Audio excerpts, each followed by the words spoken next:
Very happy, very exciting opportunity to have the speaker here today. This is Robert Pozen here with us today, and he is a pretty productive executive. He has held 2 full-time jobs, a senior lecturer at Harvard Business School and a senior fellow at the Brookings Institution. Before that, he has been the chairman of the MSF Investment Management, vice chairman of Fidelity Investments, president of Fidelity Management and Research on the Presidential Commission to Strengthen Social Security for President Bush, secretary of Economic Affairs for Massachusetts Governor Romney, the chairman of the SEC Committee to Improve Financial Reporting. He writes for Financial Times, New York Times, Wall Street Journal, Harvard Business Review, and tweets as @Pozen. And he has written 2 previous books, Too Big to Save, How to Fix the U.S. Financial System and the Fund Industry, How Your Money is Managed. And he's here to talk to us today about being productive and about having workplace productivity and high performance. Please welcome back to the full Robert Pozen.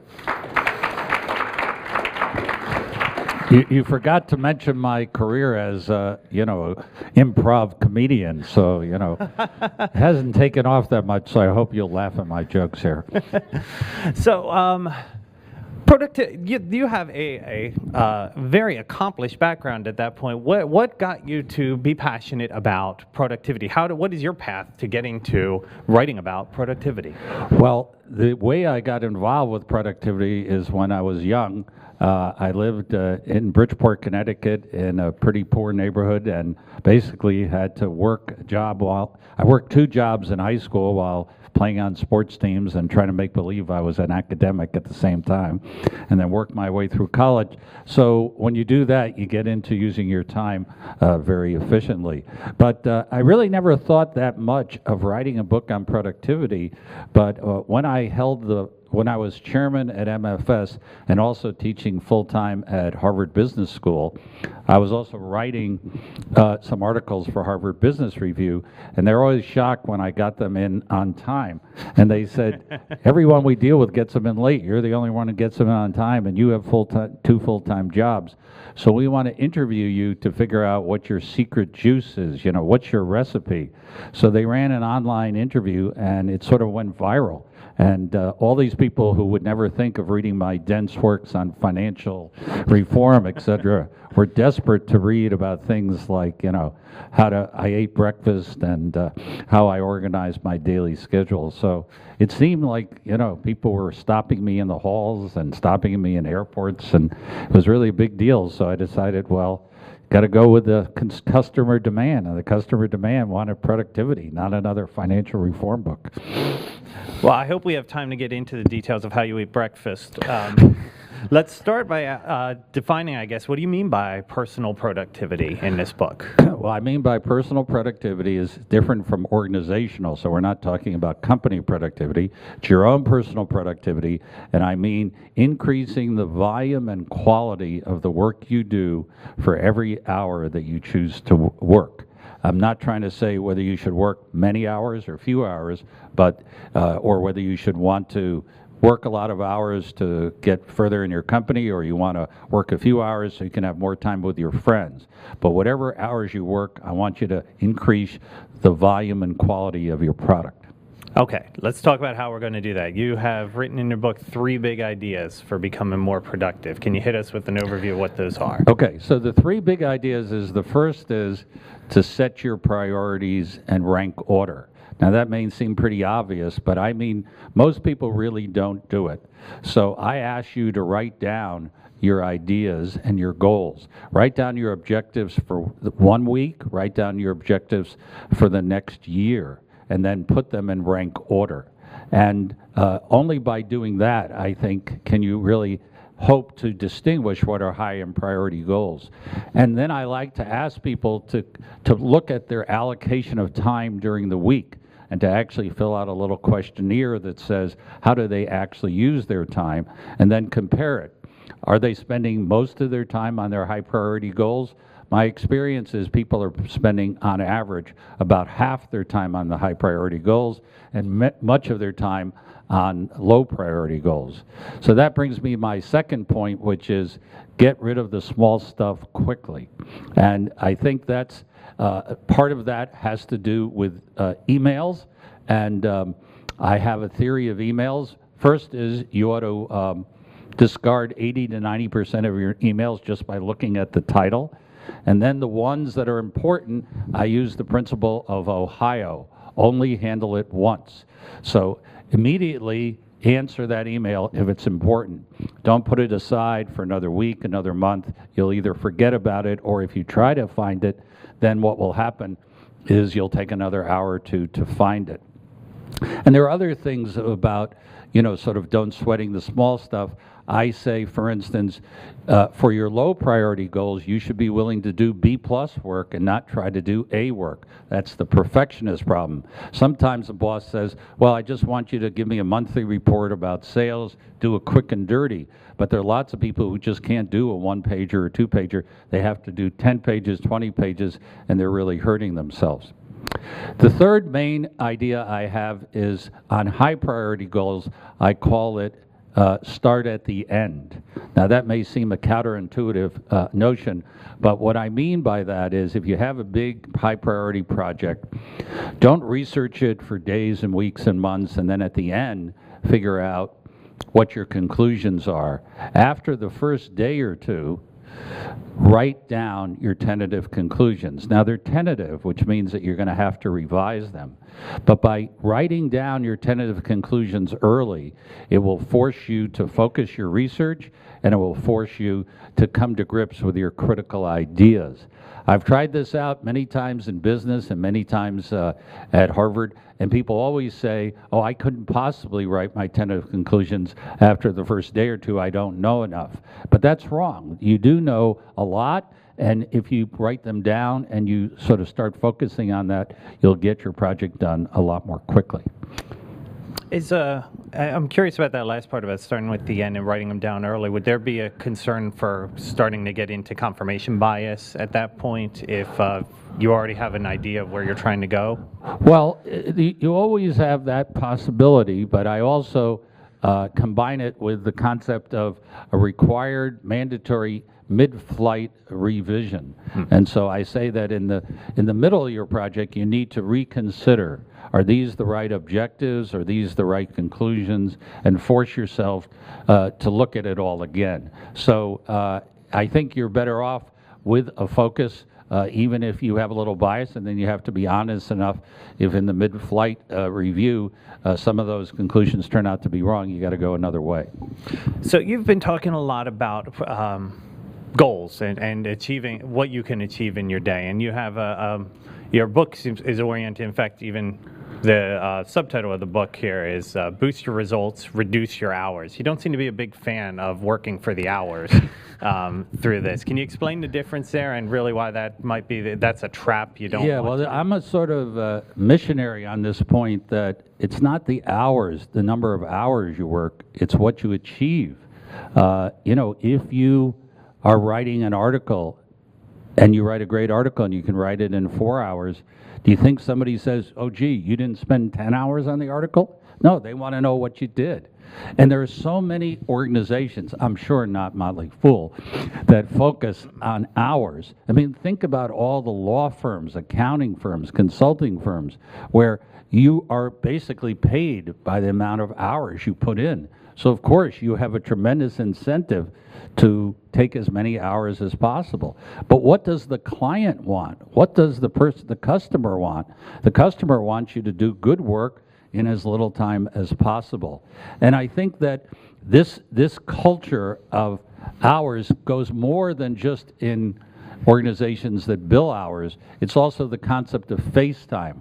I've had people tell me, well, I finished all the work efficiently at 4 o'clock, but I was afraid to leave. If I laid at 4 o'clock and not 5:30, everybody would say, oh, that person's a lazy person. They're just getting off early. What a crazy system. And in the investment area, would we care if somebody came in from 5 p.m. to 8 p.m. and had great stock ideas? And we'd say, oh, no, you didn't work from 9 to 5 today. Throw away that idea. And this becomes even more absurd when you think about a lot of people work online. They work from their homes. So what's the notion that it's the number of hours that you put in the office? So this is a very fundamental philosophical difference. And it's really important for organizations and bosses to really get into what it is that you can achieve.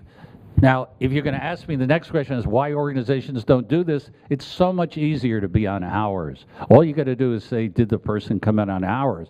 But once you get to achievement, then your boss and you have to sit down every once in a while and figure out, well, what are you trying to achieve? And what are the metrics that we're going to use to measure it? So that's a much more complicated discussion. But the very discussion itself is likely to lead to higher productivity. So as you can see, I'm a little messianic against hours as a measure. Well, we do not use hours as a measurement here, but it is an interesting way to, especially you talked about the different consulting companies and law firms in your books that do, and the bragging about the different hours that they put in there. And it just seems like it seems worlds away to me from how we work here. Well, you have firms in which people are bragging that they build 3,000 hours a year. Think about it. If they also ate, slept, and talked occasionally to their friends, how many hours would they have left? Since they can't bill every waking hour. It's an amazing thing, and people shouldn't be proud of the fact that they putting in all-nighters. They should say, gee, what was the problem that I couldn't get this done quicker or on time? So talking about wasting time, you met our traffic on your way in here. Absolutely. Now, I have a daily commute of about 75 minutes each way. That takes me a long time. You have some ideas on how to make a long commute more productive. Well, what should I be doing? I think first of all we have to decide whether you're driving the car or not. Because if you're not driving the car, either someone else is driving it or you're on public transportation, then you can use that time pretty well. You can read all your morning newspapers. You can catch up on other reading. You can think about important ideas. You can use a cell phone in many cases. But if you are driving, then I think you are somewhat limited in what you can do. But I'm a great believer, even if you're driving, and for quite a few years I drove back and forth to work, is I used it as quiet time to think. And I'd often have situations where, I was struggling with a problem, and, you're just working on it, and then lots of things are coming up. And then you have that half an hour of quiet time when you're driving, and you'd be surprised. Sometimes all of a sudden it can come to you. You get more relaxed, you do that. So I would say if you're driving, that's about all you can safely do. So if you're not driving, you got a lot more options. Now, you read a lot. You read a lot of newspapers, you said. You had a breakdown of the different newspapers you read and why you read them. Can you give us some insight into that? Yeah, well, this is part of my general philosophy, which is essentially a subset of setting your priorities. And a lot of people follow. Have any of you heard of Evelyn Wood? Well, she was an old speed reader. Her big programs were to teach people to read many, many words per minute. And I'm against speed reading because I say you should actually read fewer words per minute, but read the important ones. Now, how do you know which are the important ones? Well, it depends on what your purpose of reading is. Various people read different documents for different reasons. For instance, and this is what I read 4 newspapers in the morning: the Boston Globe, the New York Times, the Wall Street Journal, and the Financial Times. Now, when I read the Boston Globe, I read it for local events and the sports page. If I come to an article on national politics, I don't read it because I know I'm going to read the New York Times, which does a better job. If I'm going to read an article about Chinese economics, well, I'll probably look at the Wall Street Journal. So I try to understand what my purpose is. And this is an exercise that I give in the book. Go and take a chapter of a book or a dense article, read it, and then at the end, write down the paragraph that you would like to remember about this article a month from now. And then when you read other articles or other chapters, try to read for that paragraph. Are you reading for the main themes of the article? You reading for factual examples? You reading for other research sources? So I think that's the key. I am a speed reader, and the reason I'm a speed reader is not because I read so many words per minute, but because I'm very focused on what the reason is that I'm reading this document, and I'm trying to get out of that document only that subset of information. I think that is so valuable. And in fact, it leads me to my one criticism of your book is that you didn't get to that till chapter 7. And so that was about a third of the way through. So I read the first third very slowly, and I breezed through the second two thirds. I see. Well, the third part of the book is reading, writing, and public speaking. They just seem to go together. They go very well. Let's talk about those. So we talked there a little bit about reading. Now you have some ideas about it, better communicating in emails and memos or letters, effective writing. Can you talk about that? Well, the first thing I'd say about writing is if you have going to write something of any length, you need to write an outline. My informal survey of all of my students suggests that only half of them do that. And the half that don't do it get lost in the middle. They get lost because they can't figure out where they're going, and they get lost because they're not sure what their conclusions are, and then they get to the end and they have totally different conclusions than they ever thought. So writing an outline is the key. The second thing is you got to write a memo or an essay or something so it's easy to read. And how do you do that? Well, in lots of business contexts, that means having an executive summary. But if you're going to write a long article, you got to have a good introduction that tells the reader why you're reading this and what the main themes are and what the organization of the memo is. And then you got to have a good conclusion that wraps it up. And third of all, I say you got to have each paragraph structured so you can read off the tops of the paragraph. That means that the first sentence of the paragraph tells you what's coming in the rest of the paragraph, so then the reader can decide, do they want to follow and read this whole paragraph or not? So those are really the keys to writing. Write a good outline, have a good introduction and conclusion, and then structure each paragraph so you can read off the tops of your paragraphs. That's very helpful. We do a lot of writing here at the Motley Fool. The third section you talked about was speaking. And so do you have keys to, I guess, effective speaking? Yeah, no, the first key I have is never write out your speech. Now, you may think that's obvious, but I go to lots of things where people write out their speech. When they write out their speech, they think they have to give it, and that's often a fatal error. They don't know what their audience is really going to be like. Is it going to be informal? Is it going to be formal? Are people going to be tired? Are they going to be experts? Are they going to be amateurs? I believe that you just take a piece of paper this size, and you write down your first sentence, your last sentence, and in between, you write down 4 or 5 key points. And if you have that, you can be flexible and relate to your audience. The most important thing about speaking is to relate to your audience. The second thing which I tried to illustrate here is a lot of audiences feel, especially when they're seeing a guy in a tie and a white shirt, who looks like he has gray hair, though actually I don't. It's only, I'm one of the few people who dyes my hair gray. So a lot of people don't know whether they can laugh at a presentation. So I try to give them the permission to laugh by saying something funny early in the speech. So that's another thing. The third thing is that you have to be really clear about their line of argument in a speech. In an article, you can have subheads, you can have lots of things that allow the audience to read and see exactly what your flow of argument is. In speaking, it's much more difficult. So you really got to have a very clear line of argument and keep emphasizing that.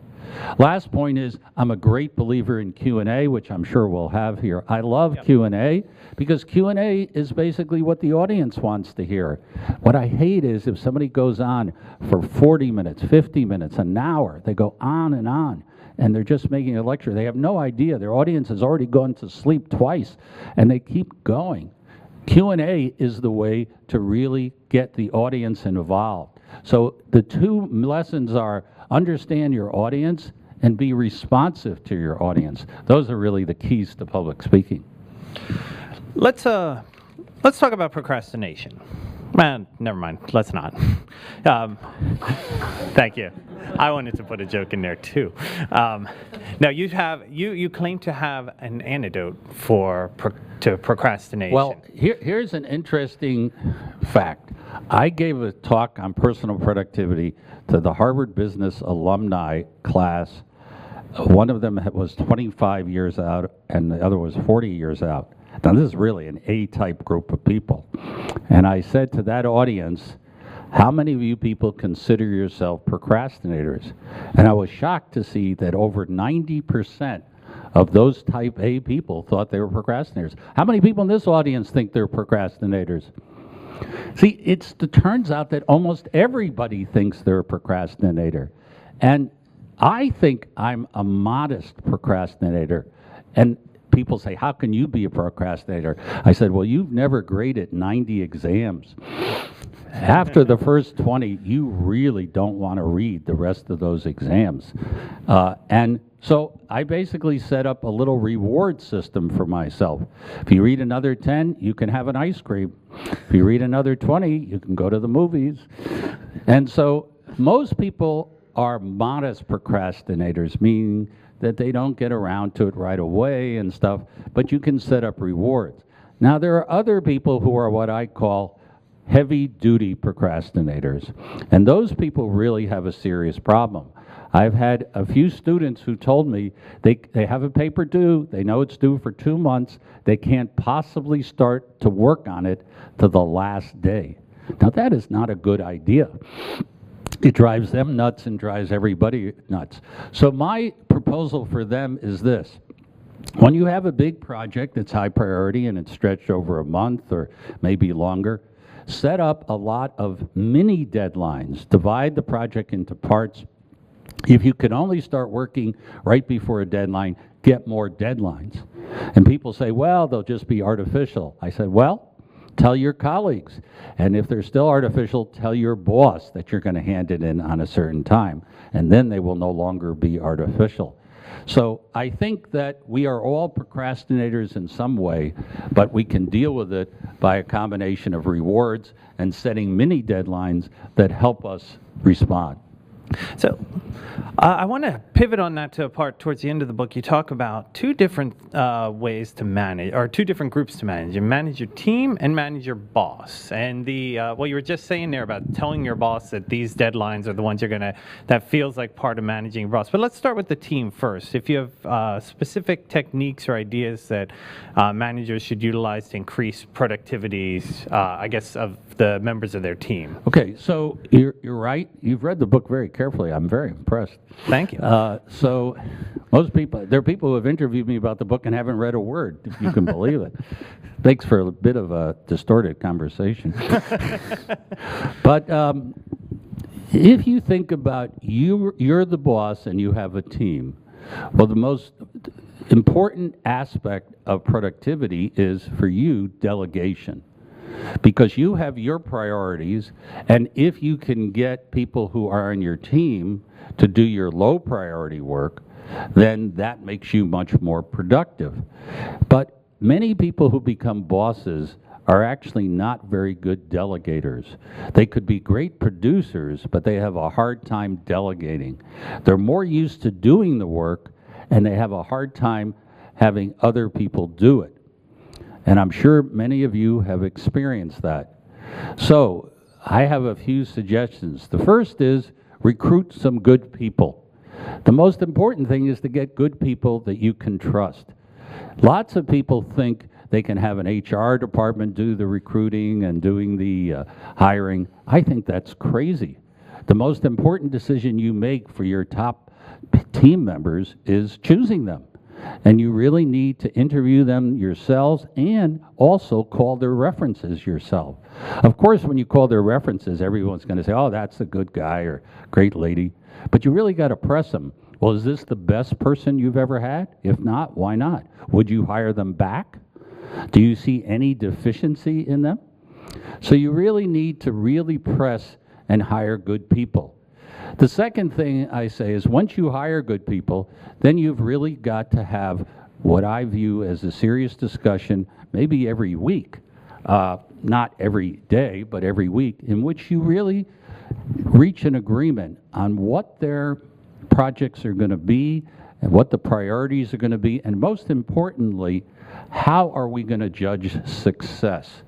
Now, if you're a good delegator, what you'll do is ask the people on the team to come up with the ways in which they're going to fulfill these objectives and the metrics. You're not going to tell them yourself.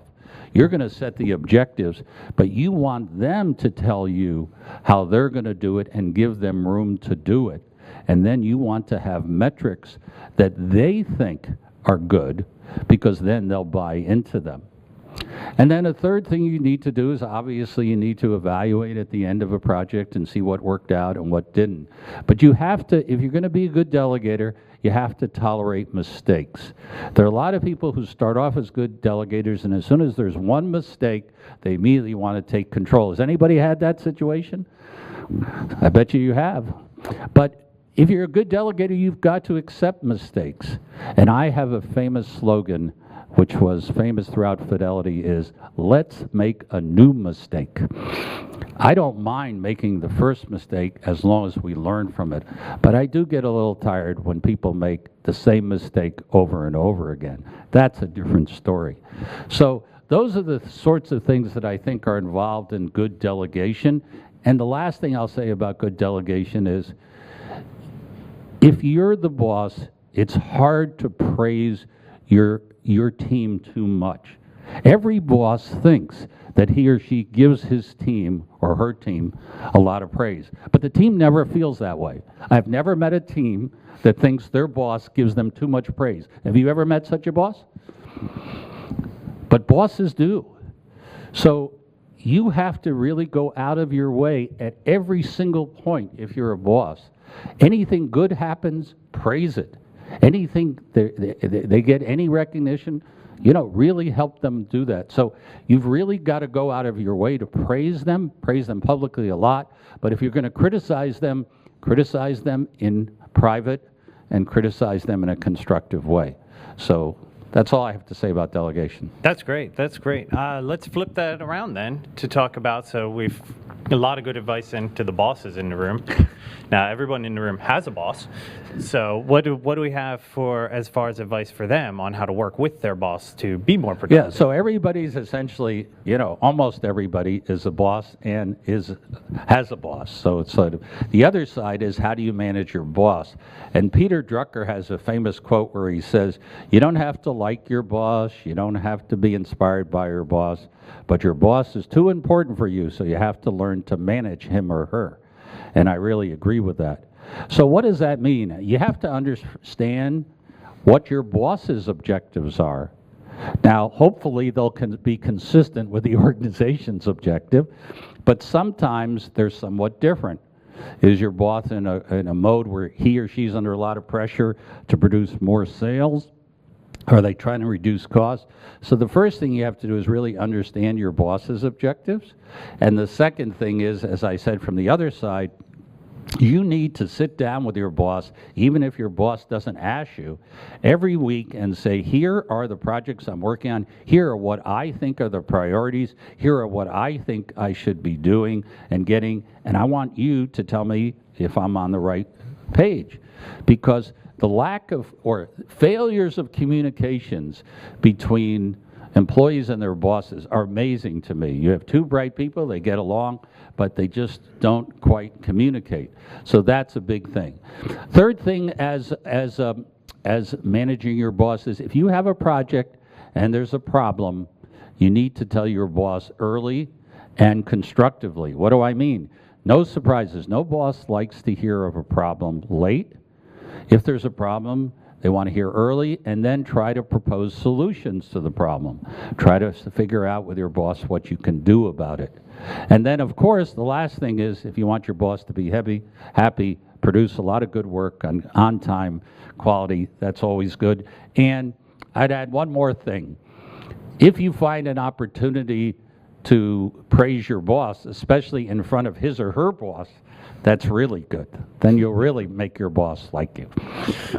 Good tips. Good tips. I want to hit one more point, then we'll get to a quick round of buy, sell, or hold, and then we'll open up to Q&A after that. But let's talk about work-life balance, because I think that's most of this has been talking professionally about your work, but it spills over into your life as well, where some of these techniques provide more opportunity, change the balance there a little bit. So I guess we've spent a lot of time at the Fool thinking about this. In fact, members of our culture team actually did a TED Talk locally about the idea of work-life balance as something that's important to us. Can you give us, I guess, some of your thoughts on, work and life and how it works together for a busy executive like yourself? Or like well, I think this relates back to our discussion about hours. If your organization can get off 9 to 5 or 9 to 6 hours, that's probably the most important thing for a work-life balance. Because I remember when I had kids who were teenagers, they had sports games Wednesday at 4 o'clock. And everybody was afraid. A lot of other people had sports games. They were afraid to go. And so I ostentatiously left the office at 3:30 announcing I was going to all their sports games, and it freed them all up to do that. Now, of course, it doesn't matter whether they do the work between 3:30 and 6 o'clock, or they want to do it at night, or they want to do it at 8 a.m. in the morning. It doesn't matter. But the key to work-life balance is flexibility with time. And so once you realize it's not the hours you put in or the specific hours, it's what you get achieved. So that's your first big step toward a work-life balance.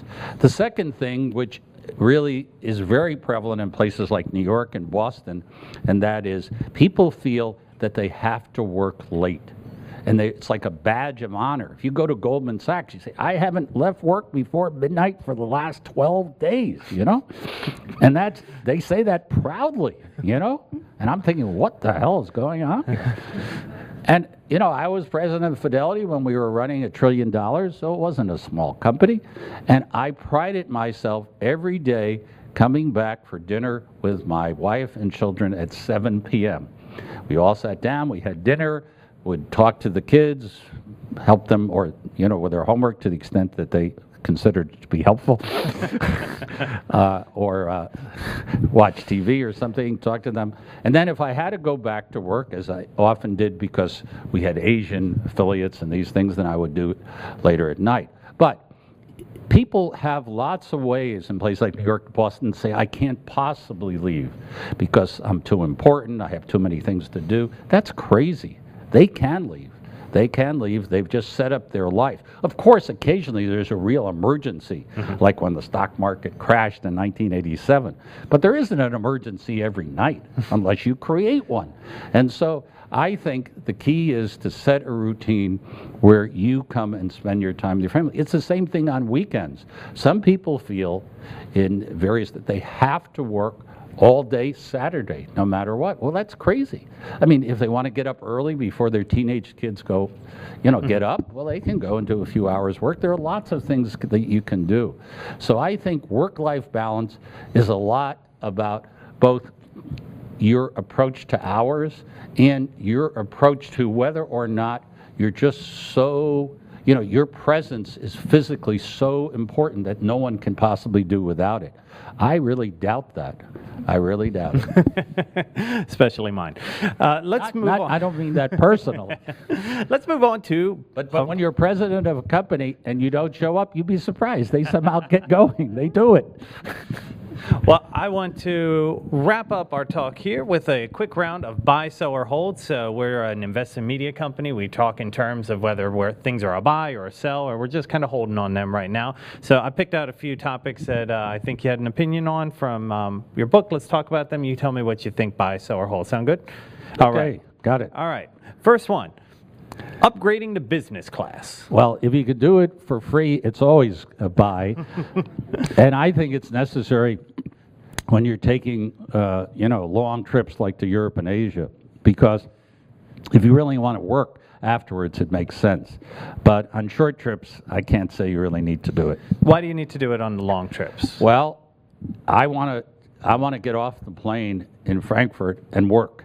You know, so if I leave at 6 p.m. or 7 p.m. from Boston, get into Frankfurt at 7 a.m. in the morning, I need to have slept on that plane. And in fact, what I do is I eat before I get on the plane, and as soon as I get in that seat, I immediately go to sleep. So that's what I do. And if you aren't in business class, it's pretty hard to get that sleep. And then if you come into Frankfurt and you have to spend a day adjusting, well, I've never had the luxury of doing that. All right. Buy, sell, or hold emailing during meetings. Well, I have to make that a hold because in my book, I say it depends on the culture of the company. A place like Motley Fool, I would imagine that emailing and looking at your email during meetings would probably be acceptable to many people. But in board meetings that I'm in, especially with people my age, a lot of people are really offended if you're looking at your email during the meeting. This is partly a generational thing, partly a question of your upbringing. But my view is there's no right answer. That's why it's a hold. You should discuss it with the group. You should discuss, is this for the organization or for the meeting? Is this the sort of thing that's okay? One board I have, we've decided it's not okay to email during the meeting, but every hour we're going to take an email break for 15 minutes and people can do it. So that's the compromise. But you can really offend people, especially people of a different generation, if they don't share your mode. Last one, buy, sell, or hold napping. Well, I definitely have to put that in the buy. I'm one of the great nappers of all time. I've been taking naps of 20 minutes, 25 minutes since college, and I kept going on even, when I was president of a company, and I usually take them right after lunch. And I find it just makes me so much more productive for the rest of the day. Now, there are a few important points. One is that you only need 20, 30 minutes, that's the max. There's scientific evidence that shows that's where all the healthy part comes in, the re-energizing. After that, you're just sleeping. Second of all, people say to me, well, how do you do that? If I start to sleep, I'm going to sleep for 2 hours and I'm just never going to sleep again, at night, etc. The very simple thing is set your alarm. And then if you get used to setting it at 25 minutes, it does it. And third of all, people say, well, everyone doesn't have the luxury like you of having a couch, but I take naps everywhere. All I need is I carry a blindfold. I carry a blindfold and earplugs, and all I do is put my feet up, and I've trained myself. I guess it's a form of behavior modification. As soon as my feet go up above the rest of my body, like on a desk, I immediately go to sleep. But the reason why I have the earplugs and the shades is because it creates a sense of a cocoon. So even if you're in an open plan here, if you do that, you're in your little cubbyhole, you have your little cocoon, and you can take a nap. And if you do it, you'll find, everybody has a low point, sometime between 1 and 4 o'clock for most people. And if you can get yourself to take a little nap during that period, you'll be much more productive for the rest of the day. And there is scientific proof to back me up. This is not just a theory that I have. Let's go into Q&A.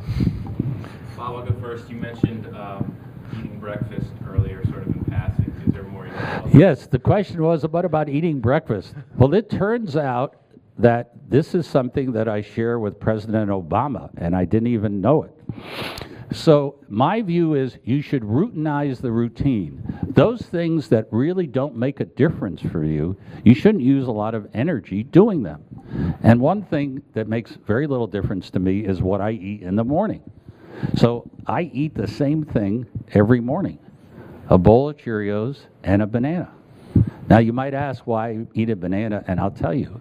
I try to be a doubles tennis player, and once we had a famous player from Russia who stayed with us. He was a pro, he was ranked 3rd in the world, and he ate 12 bananas every day. And I said to him, why are you doing this? He said, it helps your muscles, it replaces your muscles, it's potassium. So I figured if I ate one a day, then I'd be a better tennis player. It hasn't happened, but I keep doing it. So I use no energy. Every day I eat the same thing. I spend no time thinking about what I'm going to eating. And it turns out that President Obama does the same thing. He has 5 winter suits and 5 summer suits, and they're all blue.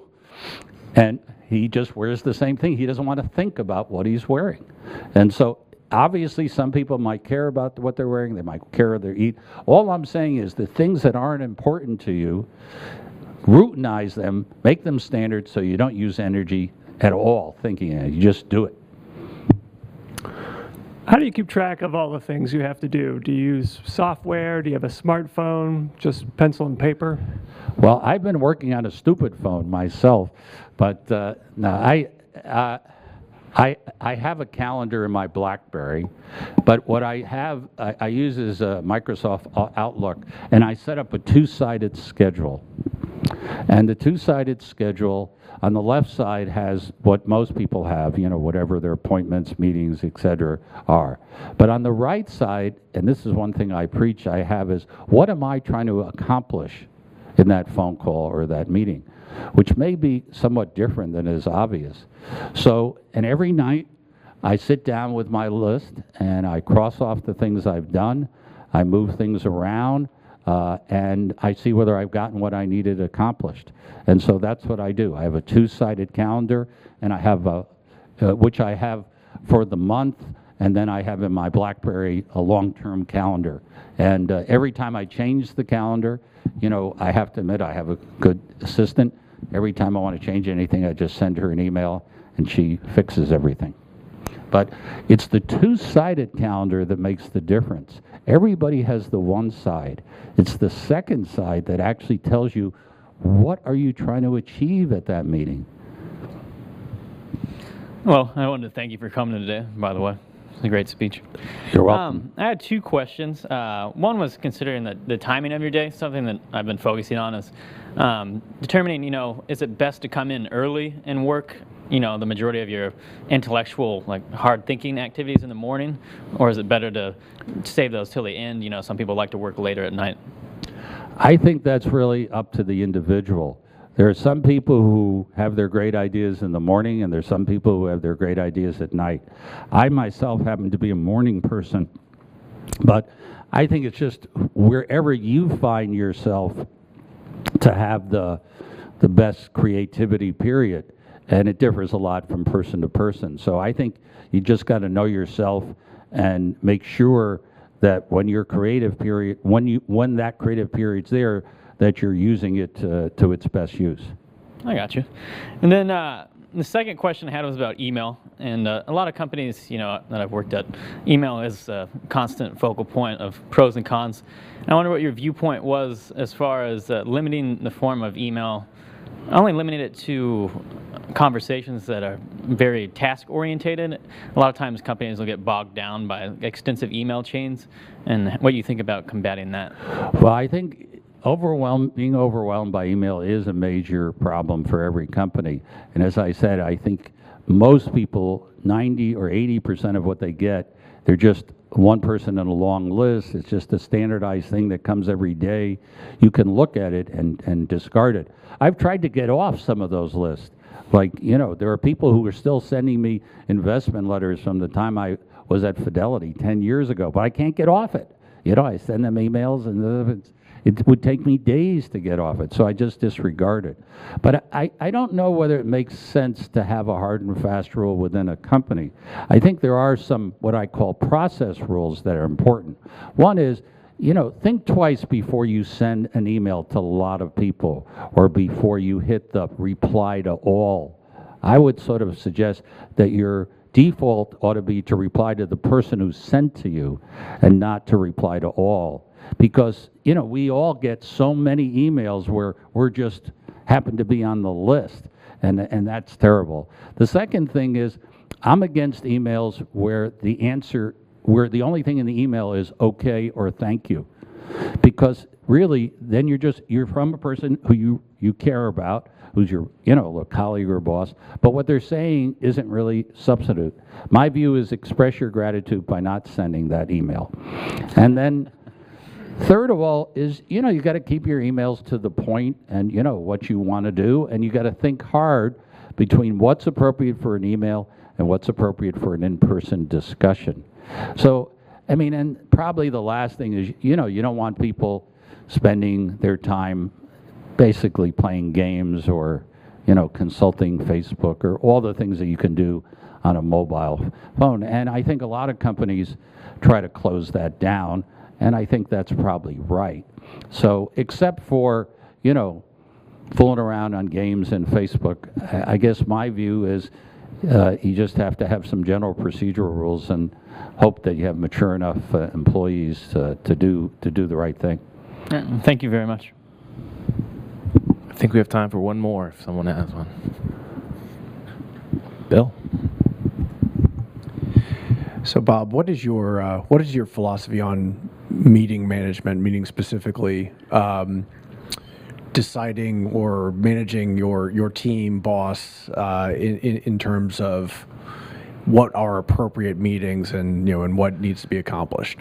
Well, that's a great question, Bill, because I think it's another major drag. When you ask people, why is there a gap between what their priorities are and what they're using their time? One of the main answers is because I go to thousands of meetings. So the first thing you got to figure out is how do you avoid meetings? And that's everyone's responsibility. So you got to think about what are the good uses of a meeting? Many meetings are held just because they're held regularly, even though there's not much to say, or they're held when people are just giving out information that could be given out by emails. In my mind, there are a few good uses for meetings. One is when you actually want to debate something. You want to have active debate.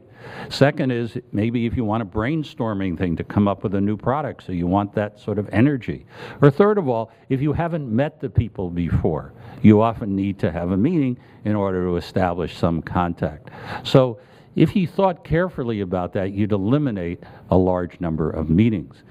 Once you have a meeting, scheduled, then it's very important. I have in the book certain rules of meetings. First is have an agenda and advance materials. And in fact, say to the people, I'm not coming to that meeting unless you send me the agenda and the materials the day before. How many of you have had the materials show up 12 seconds before the meeting? How come you didn't read those 30 pages? You had 12 seconds. So what happens then is people spend a long time in the meeting going over these materials, or even if they sent them in advance, one of the things I really hate is that person who's supposedly leading the meeting, they get up 15 PowerPoints, 20 PowerPoints, 25 PowerPoints. Here's an hour meeting, and already we're at 50 minutes. We haven't discussed one thing. So I suggest that you have a rebellion against something. You first say, look, those are great, after 15 minutes, those are great PowerPoints. Let's have some time to discuss it. And if they won't stop, you stand up like in the old movie Network and say, we're mad as hell and we won't take it anymore. And then third of all, every meeting has to have a good ending where you actually figure out, well, what have we concluded or not concluded? What are the to-dos and who's going to do them? And who's going to have responsibility in what thing? And I think it's important, again, this is part of managing your team, not for you as the leader to say, okay, you have to do this. You really want it to be bottoms up. You want them to agree. And the last thing is, I never want to have a meeting more than 90 minutes, and I try to keep all the meetings down to 60 minutes.